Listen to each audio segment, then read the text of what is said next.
Nitekana umunezero ntangere vyo gusubira kubana namwe banywanyi bacu mubana natwe makuru n'ibiganiro vya misi yose tubandanya gushikiriza kuri nombonesha kuri yacu ari nayo yanyu Muhuza TV. Uyu numwe tugiye kubageza ko amakuru biriko biravugwa bigezwe ko muri kano kanya nga mu gihugu c'u Burundi akaba ari amakuru tuza kugaruka hanini ko yari ko aravugwa mu gisata ca politike. Cane tukaza kugaruka kuri politike iyo mu mugambwe uri ku butegetsi CNDD FDD ndetse tuze no kubabwira vyinshi mu mabanga avyinyegejemwo muri ivyo bihangange. Ndabakengurukiye mwe mudukurikirana muri ngaha mu gihugu c'u Burundi, abadukurikirana bari mu bihugu bigize akarere k'umuryango wa Afrika y'ubuseruko ndetse dukurikirana bari mu makungu ya kure, mwese mbaye kaze muri ano makuru. Ubundi ihangana rya Perezida Varisito Ndayishimiye n'ibindi bihangange vyo mugambwe CNDD FDD ni ihangana ririmwo benshi cyane.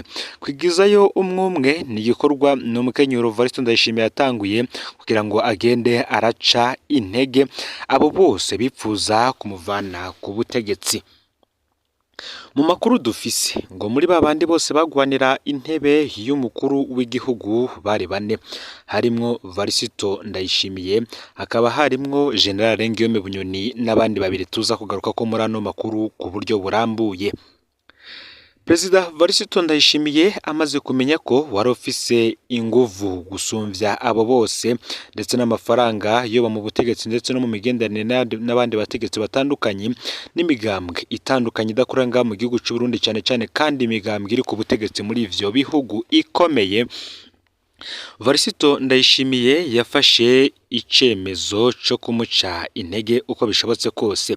Uyu nta wundi ni Ngiyome Bunyoni, nuko abasigaye bahanganiye ubutegetsi babasigaye ari batatu. Muri abo batatu basigaye buri wese arafise uruhande rumushigikiye, gusa umwe muri bo arafise, babiri muri bo nibo bafise ihangana ryeruye nk'uko bibonwa n'abene gihugu.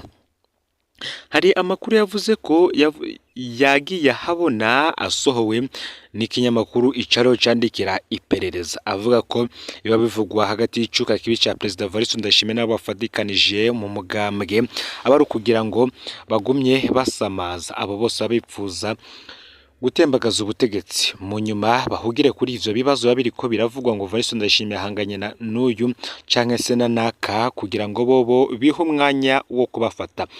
Gusa muri ano makuru mu gihe umwe we abarizwa mu ibohero rikuru rya Gitega, tugiye kugaruka ku bandi babiri biyongera ku Perezida Varisito Ndayishimiye akaba uwa gatatu bahanganiye intebe y'ubutegetsi. Umwe barabaye abagenzi cyane, uyundi we ntibacana uwaka kuva na kera kose no ku butegetsi bwa Perezida Nkurunziza.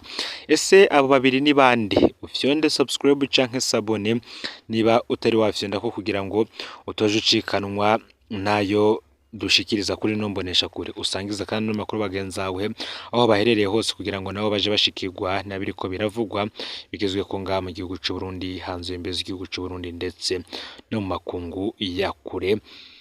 Mwaye kaze mwidonido yano makuru.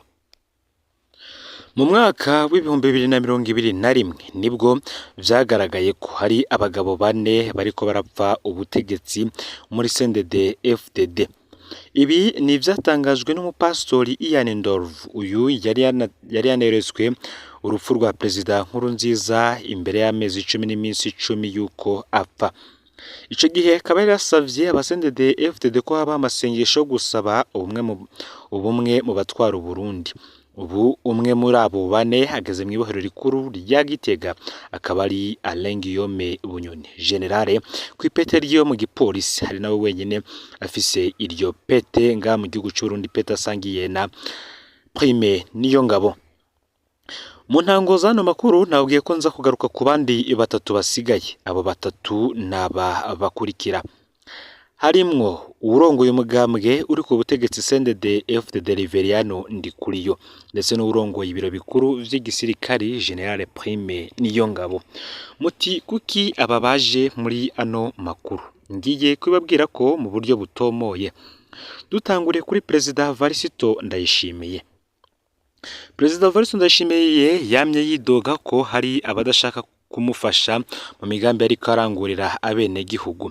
Cane cane ibi akaba yarabitangaje mu mwaka w'ibihumbi 2021 n'ubundi aho hari hagaragaye abo bagabo bane bariko bapfa ubutegetsi muri CNDD FDD, baca banasaba ko hobaho amasengesho yo gusaba ubumwe mu batwara Uburundi. Perezida Evariste Ndayishimiye arafise uruhande rw'abamugwanya mu mugambwe, mu nzego z'umutekano, mu bagwizatunga ndetse n'ahandi hatandukanye.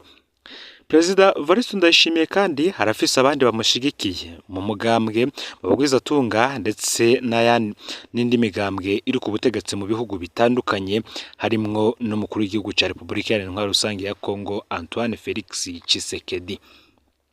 Ubundi mubazi imigenderanire ihari y'umugambwe CNDD FDD ndetse n'umugambwe urongoye mu gihugu ca Tanzania CCM canke se Chama cha Mapinduzi, aba bategetsi barumvikana cyane, ariko ngo Varisito Ndayishimiye hari abandi baba mu mugambwe wiwe bumvikana n'aba bategetsi cyane ndetse banafitaniye imigenderanire ihambaye.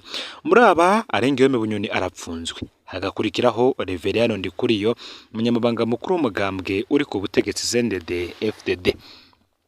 Tubibutse ko igihe Arengeyome Bunyoni yavugwa ko hagiye gufatwa iwe muhira, hari amakuru agiye ahabona ko yoba yahungishijwe yashaka guhungira muri ambasade y'igihugu ca Tanzania ngaha mu gihugu c'u Burundi, ndetse abandi bakanavuga ko yoba yambutse imbibe z'igihugu c'u Burundi. Gusa hari ikete yari yandikiye umunyamabanga mukuru w'umugambwe uri ku butegetsi Reveriyano Ndikuriyo. Reveriyano Ndikuriyo we akaba yarafise urugendo rubandanya ruja muri ico gihugu ca Tanzania. Iyi kete ikaba yaranagarutswe ko mu rubanza rwa Arengeyome Bunyoni. Iyi kete rero Bunyoni yari yayandikiye abategetsi bahambaye cane buzuzanya baba mu mugambwe Chama cha Mapinduzi urongoye mu gihugu ca Tanzania. Gusa bikaba vyaravuzwe yuko iyi kete yoba itarashitse ngaho mu gihugu ca Tanzania, kuko n'ubundi abari bajejwe kuyirungikira Reveriyano Ndikuriyo bashitse aho yari basanga yagiye, kuko Arengeyome Bunyoni ngo we yatinya gukoresha amatelefoni ndetse n'ibindi vyuma vy'itumanako kuko yarazi ko bariko baramwumviriza. Uyundi ni Reveriyano Ndikuriyo, umunyamabanga mukuru w'umugambwe uri ku butegetsi CNDD FDD.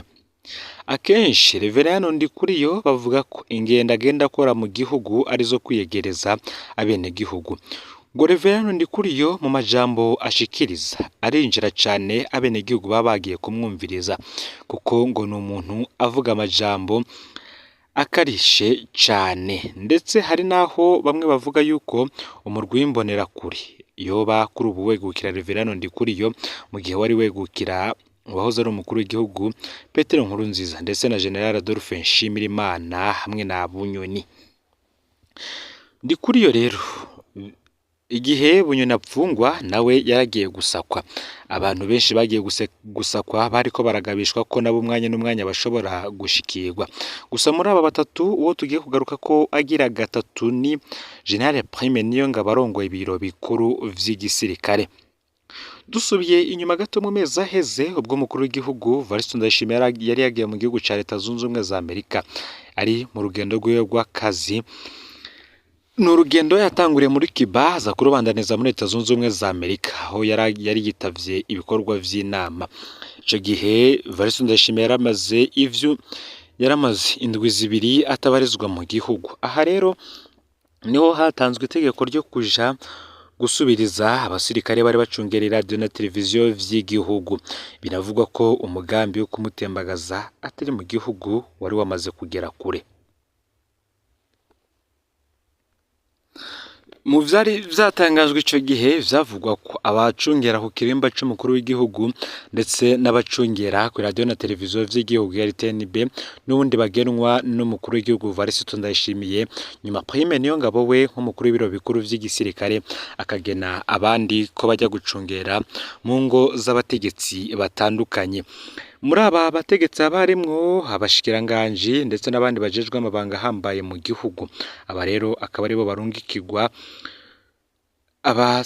abapolisi bacungera inzego kugira ngo baje kubacungera umutekano muhira, ndetse n'igihe baba bari kugenda mu mabarabara ndetse no mu mirimo yabo ya misi yose.